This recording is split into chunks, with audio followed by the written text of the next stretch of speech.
G'day, I'm Mullet Mick. And I'm Adele. And we're Wildlife Unleashed, and today we're getting into a few Q&As so you guys can find out a little bit more about us. And the mullet. And the mullet. Let's get into it.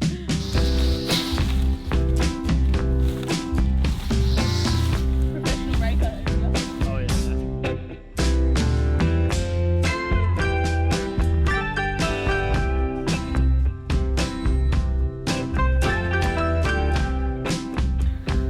That was perfect. How are you going? Sweet.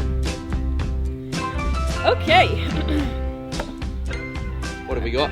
You ready? Yep, get stuck into it. Question number 1. How did you guys meet? Ooh. Juicy. Well, Well, we actually met at Australia Zoo. So we worked there and we worked there for about 8 years. We met back in 2014. 14. Yep. Oh, yeah, maybe 2015. Yeah, 2015, 2014. Yep. I was just a young buck. I was 17 years old, wasn't I? Yep, 17. It was love at first sight. Yep, and she saw me and she's like, damn.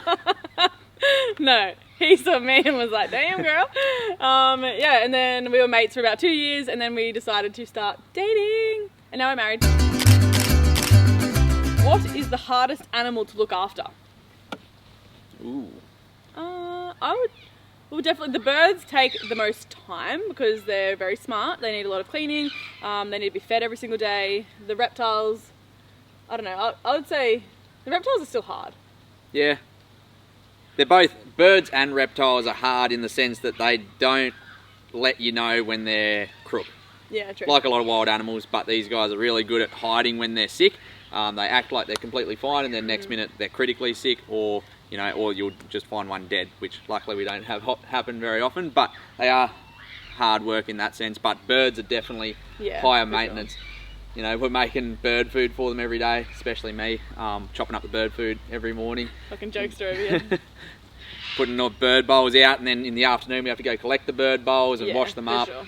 And yeah, they're much messier. We need to go get them browsed, and we need to clean their enclosures a lot more. Snakes, you feed them once a week or once every 2 weeks, and they go to the toilet once after a feed, and then change their water bowls. So bit easier. Alright, so we're going with birds. Birds are the hardest animal to look after, but the most rewarding and the best. Okay, how long has Mick had the mullet and will he ever change it? Ooh, good question. Great question. It's been a while now, hasn't it? 2017, I think it started growing. When I went to the Bahamas, Mick had a midlife crisis and decided he wanted to grow out his hair. Wasn't a crisis, mate. An awakening, maybe. The way I see it is, I had to lock the girl down. And I did that without a mullet. So blokes out there that are thinking about getting a mullet, maybe hold off until you've got the girl that you want, and then locked her down, and then got the mullet. Sprung the news on me that he's growing a mullet when I was thousands of kilometres away. Still got a photo in my phone where it's like that long. Like it started. Yeah, ew. It's so gross. And it's not going to change. I'll have the mullet when I'm 80 years old and bald here, and it'll just be a mullet. What do you reckon? Oh, funny. Question number 4. What was it like working on Aussie Snake Wranglers? Good. It was awesome. We loved it. Well, I mean, we've been catching for stew. Well, Mick's been catching for stew for ages. I kind of jumped in on the scene at the end there. But yeah, now I go out and catch snakes too. Professional snake catchers over here. Yeah, so it was bloody interesting. It was hard work. Yeah. Working alongside this one every day. But it was fun. But it was good. It was, so they got auditions for Aussie Snake Wranglers, and I auditioned, and they were like, yep, we want you in it. And then they were like, oh, we want more variety, we want more girls. And then Adele had to do an audition video, which we did here with a couple of our snakes. And then, they wanted both of us on there, which was awesome because we got to drive around all day and catch snakes. Yeah, it was really cool. And the whole team was cool as well, and the crew, and it was just like cruisy, busy days, but also real cruisy with the team that we had. So yeah, lots of fun, and maybe we'll secure season 4 and we'll get to do it again. Fingers crossed.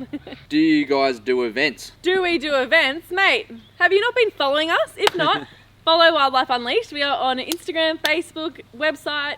That's exactly what we do, is events. Yeah, we do. We do lots of events. We do kids parties, vacation care, school programs. Corporate events. Yep. Weddings. Venomous snake shows. Yep. Any kind of event will be there. If you want wildlife at your event, get us out.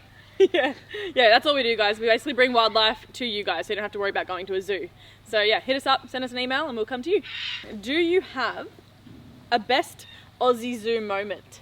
I'd have a couple.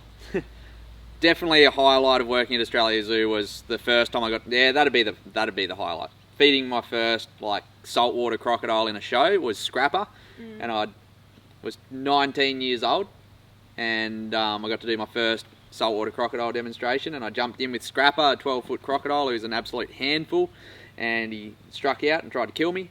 And As they do. You were watching, weren't you? Yeah, I think so. You were watching? Yeah. Yep. And it was bloody good fun. Yeah. That was a highlight. The other one would be going on the Australia Zoo croc trip as well. Yeah, It was epic. Jumping on my first big wild saltwater crocodile. It was 15 foot long. Big Dunk was his name. That was impressive. I was laying across his midsection and he was like nearly the length of me wide. Yeah, It was insane.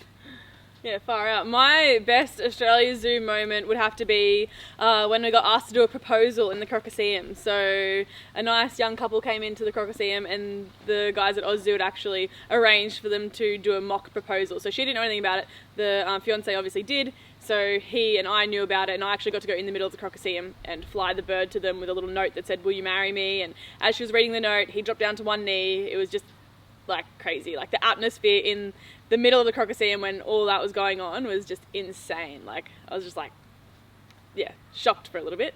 Everyone was just going off. It was crazy, and then I just had to scoot on out with my bird while everyone was applauding them.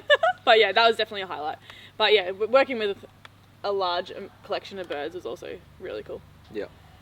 Yeah. Nice. What would be the ideal life in 5 years' time? Well, what we're going to have in our life is we're going to own a wildlife park in 5 years' time. We'll own a wildlife park 5 years from now. Yep. And yeah, it's been a massive dream for both Mick and I for ages. Coming from Australia Zoo, this company was just a stepping stone to try and get our foot in the door to own a wildlife park or a wildlife sanctuary or something along the lines of where we have our own collection that we care for that you guys can come and enjoy as well. So whatever that looks like in 5 years from now, yeah, it might, who knows what it's going to look like, but it's going to be exciting, and we're there's definitely going to be big crocs. Yeah. And there's going to be free flight birds. Yeah, and that's all. there's That's going all to we be know venomous for snake sure. shows. Yeah. It's going to be good. Yeah, definitely. So yeah, stick around, guys. Stick around for the adventure because who knows where it will take us, but hopefully somewhere big. Well, that's all the questions from today, guys. So I hope you enjoyed it, and I hope you learned a little bit more about us and our story and where we're potentially going. So if you guys do want to follow along for the adventure, make sure you like, subscribe, comment, follow along, because we are in for some pretty big things and we want to share it with you guys every single day. It's going to be good.